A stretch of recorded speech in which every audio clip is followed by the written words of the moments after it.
Salut brasseurs, aujourd'hui on va faire la triple dont on a préparé la recette la semaine dernière.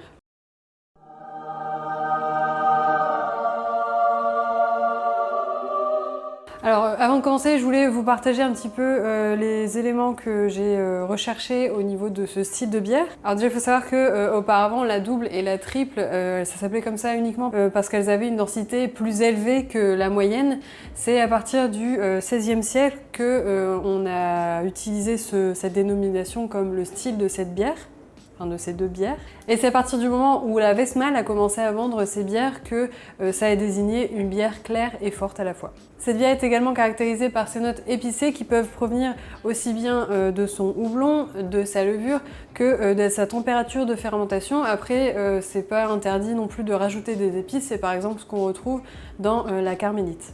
Alors j'ai trouvé également que on dit que la triple c'est le style le plus houblonné des trappistes, même si bon bah tout est relatif parce qu'on n'a pas non plus, on est quand même très loin d'une IPA. Elle a un ratio BU-GU qui va jusque 1/2, mais en général c'est vrai que les bières commerciales elles vont plus baisser vers un ratio de 1/4 ou 1/5. Donc ça c'est les infos que j'ai pu trouver dans le livre sur lequel je me suis basée pour faire la recette. Et j'ai voulu compléter ces informations avec bien sûr la description de la BJCP.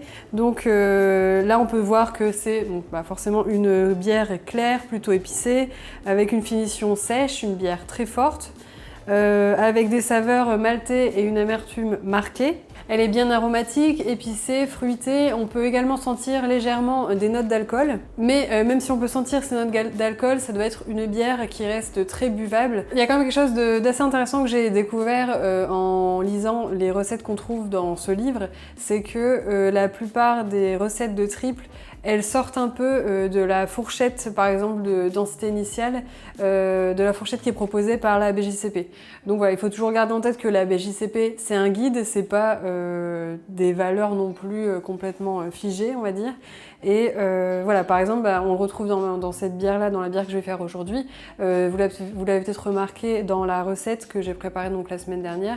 Je devais atteindre 1,087 de densité initiale et ça sortait du style spécifié par la BJCP. Il me semble qu'on pouvait atteindre jusque 1,084-85 et voilà, donc la mienne elle va faire 0,87. J'ai fait une petite modification par rapport à la recette de la semaine dernière. J'ai utilisé 4% de malice de grains pour rajouter du malt acide que j'ai enlevé sur mon pourcentage de malt de base parce qu'au niveau du pH, je souhaiterais viser environ 5,3, enfin au moins dans la fourchette 5,2, 5,4. Et l'acide lactique, j'en mettais déjà pas mal, donc voilà, je vais faire baisser encore plus mon pH en utilisant ce malt acide. Donc c'est parti, là je vais ajouter l'acide lactique et ensuite je vais peser et concasser mes grains.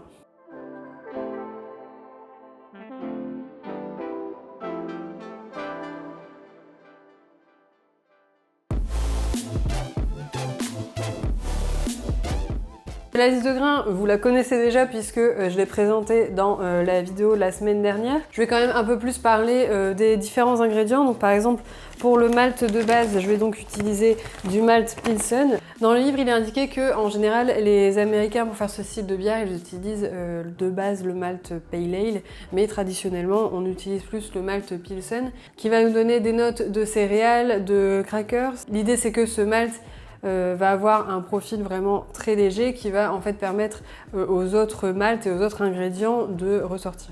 Le froment va permettre d'avoir une meilleure tenue de la mousse, une meilleure rétention de la mousse et ça peut peut-être aussi un peu aider au niveau du corps. Donc maintenant on va rajouter le malt mélano, donc on doit également rajouter, donc, comme je vous le disais dans la recette de la semaine dernière, 1,7%. Le malt mélano c'est ce qui correspond en fait à l'aromatique malt.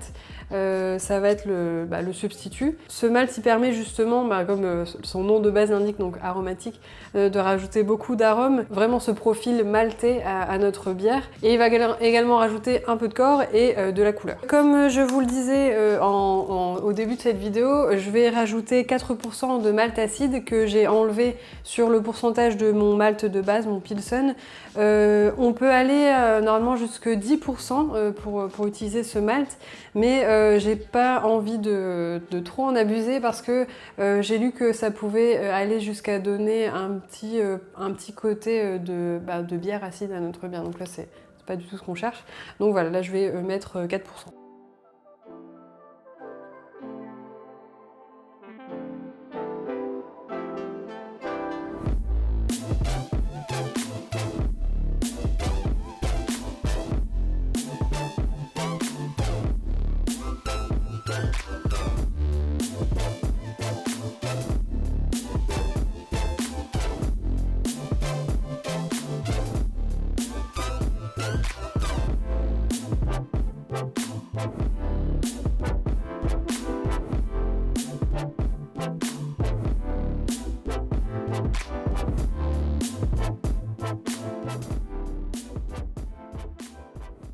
Comme vous le savez déjà, aujourd'hui, on va empâter pendant 75 minutes et on va le faire à 66 degrés. Alors, l'idée d'empâter à 66 degrés, comme j'avais déjà expliqué dans une vidéo antérieure, on est en fait à peu près au milieu sur l'échelle des températures qu'on peut utiliser pour un bon empâtage.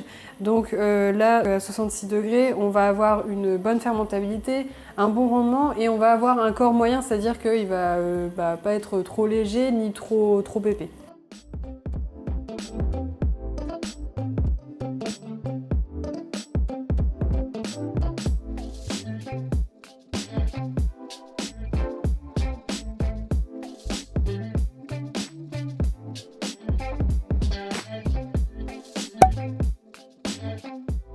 Il nous reste 1 heure d'empâtage, donc on va en profiter pour faire une petite dégustation.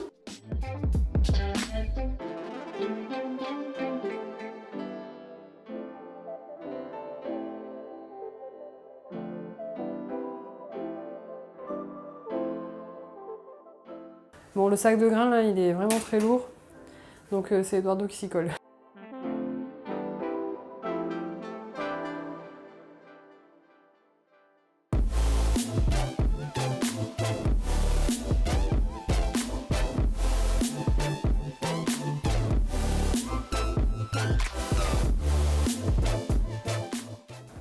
Oui.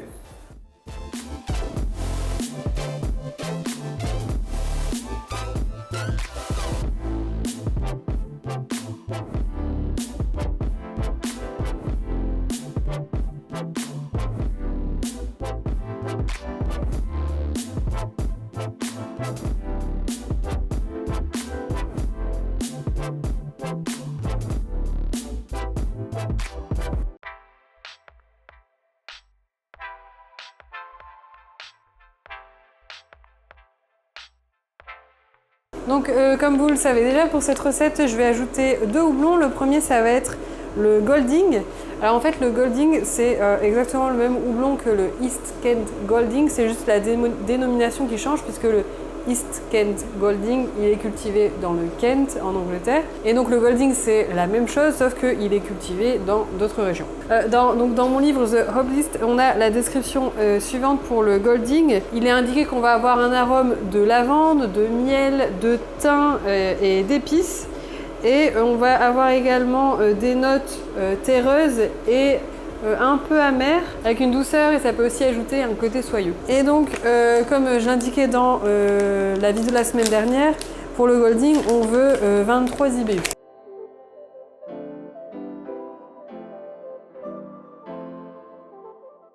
Au niveau de l'arôme, dans ma vidéo de la semaine dernière, j'avais annoncé que j'allais utiliser le houblon perle. J'ai changé d'avis. Donc au final, j'opte pour le Fugel qui va donner des notes fruitées, boisées et épicées qui se marient, je pense, mieux que le Pearl avec le Golding. Et en fait, je dois vous avouer que entre la vidéo là que je suis en train de faire et celle de la semaine dernière, j'ai trouvé un outil, en fait, un site internet qui s'appelle Beer Maverick. Sur ce site, on a vraiment le profil de chaque houblon, donc les arômes, les notes vers lesquelles il va tendre.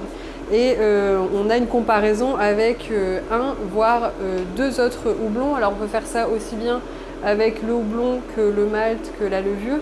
Et voilà, en fait, en rentrant ma comparaison du Sass avec le Pearl et le Fugel, je me suis rendu compte que le Fugel, il ressemblait plus en fait au Saxe. Donc c'est pour ça que du coup je vais utiliser le Fugel. Alors dans tous les cas, on va toujours l'ajouter au même moment, donc à 5 minutes d'ébullition, et on va toujours vouloir atteindre un IBU.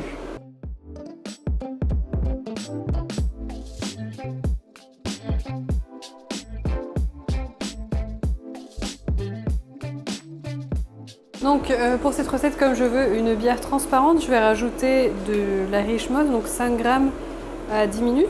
Et je vais rajouter mon nutriment à base de zinc dont je vous avais déjà parlé dans une recette précédente.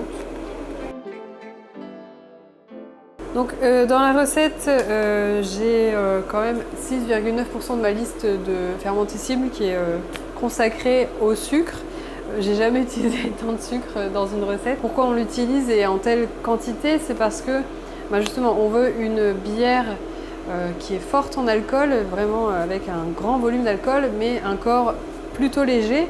Donc c'est pour ça qu'on va avoir recours au sucre. Dans la recette là, il était indiqué qu'on utilise du sucre de table, donc c'est pour ça que je vais utiliser vraiment le sucre blanc de base. Vous pouvez, si vous voulez, utiliser par exemple de la cassonade ou du sucre candy, enfin ce que vous voulez. L'idée c'est vraiment juste d'utiliser un sucre, on s'en fiche au final de quel type de sucre. Ensuite, ce sucre, je vais le rajouter vers la fin de l'ébullition parce que je veux pas du tout qu'il se caramélise. Je veux vraiment une bière dorée. Je voudrais pas risquer non plus d'avoir des notes de caramel parce que c'est pas ce qu'on recherche non plus dans ce type de bière. Je vais déjà peser mon miel, mais je vais le rajouter que pendant la phase de refroidissement. Je vais l'ajouter entre 80 et 70 degrés. Parce que grâce à ça, comme je l'avais expliqué dans une vidéo antérieure, je vais tuer les levures qu'il pourrait avoir dedans. Donc là, bon, c'est un miel industriel qui est peut-être pasteurisé, c'est pas indiqué, donc je suis pas sûre.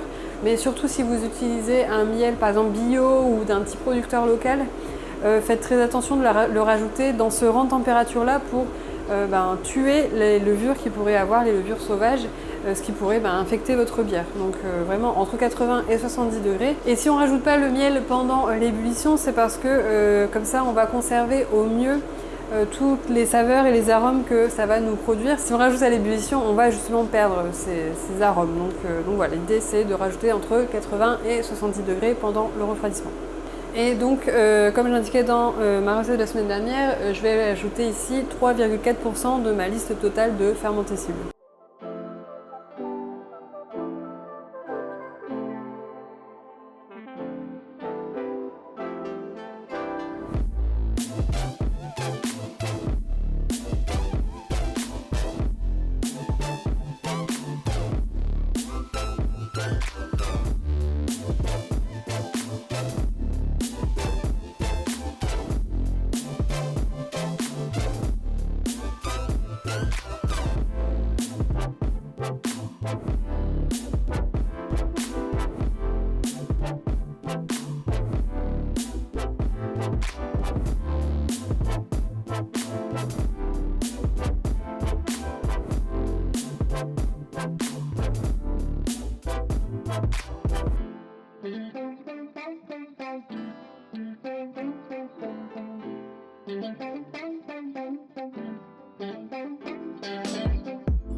Au sujet du choix de ma levure, c'est vrai qu'au départ j'avais des petites craintes sur l'idée d'utiliser une levure sèche avec une bière avec une densité initiale si élevée au sujet de la pression osmotique.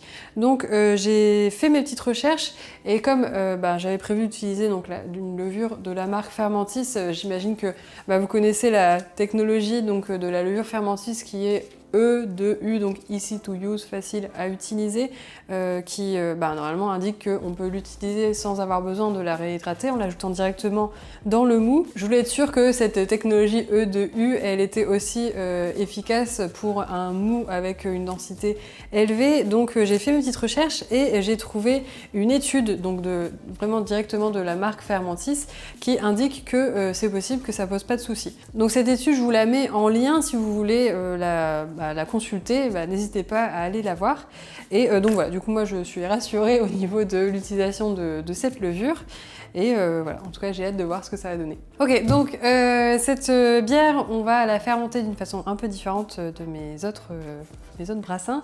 Celle-là, en fait, dans la recette, on parle juste d'une fermentation de 18 à 20 degrés et bon, c'est pas très précis, comme vous pouvez le voir. Mais par contre, il y a beaucoup d'autres recettes dans ce livre où on est un peu plus précis. Donc c'est par exemple le cas de la Saint-Bernardus que je vous avais mentionné dans la vidéo antérieure. Donc on va se baser sur le modèle de fermentation de la Saint-Bernardus. Donc on va commencer à fermenter à 20 degrés, donc la température actuelle du mou, et sur une semaine, on va augmenter la température petit à petit pour, au bout d'une semaine, arriver à 24 degrés. À partir de là, on compte 6 à 8 semaines de maturation. Et donc une fois qu'on a atteint ces 24 degrés, donc au bout de la première semaine, tous les jours on va baisser de 2 degrés pour arriver à 10 degrés au final. Donc voilà, là, du coup la maturation va se faire à 10 degrés pendant ces 6 à 8 semaines. Pourquoi faire baisser la température petit à petit et pas d'un coup passer de 24 à 10 degrés? C'est parce que sinon on risque de faire produire à la levure des acides gras et voilà, si on a des acides gras, en fait on risque d'affecter la rétention de la mousse, la tenue de la mousse. Donc voilà, du coup on va le faire petit à petit, 2 degrés par jour.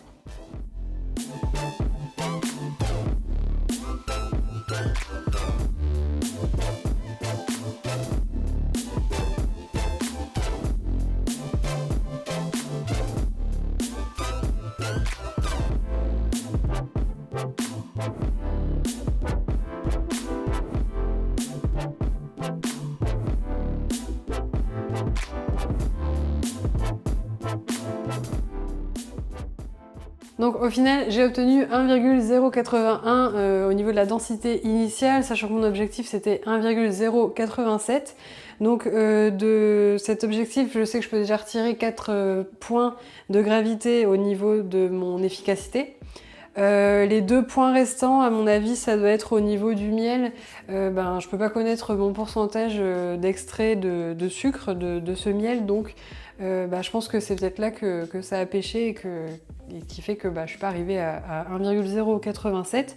Bon, au final, c'est pas très grave puisque je suis quand même dans la fourchette de la BJCP et je suis au niveau de la fourchette haute. Donc, bon, c'est quand même pas mal. Donc je suis arrivée à la fin de ma session de brassage. La 3e vidéo, ça va être sur l'embouteillage des bières trappistes. Je vais les embouteiller dans des bouteilles de cidre avec un bouchon en liège.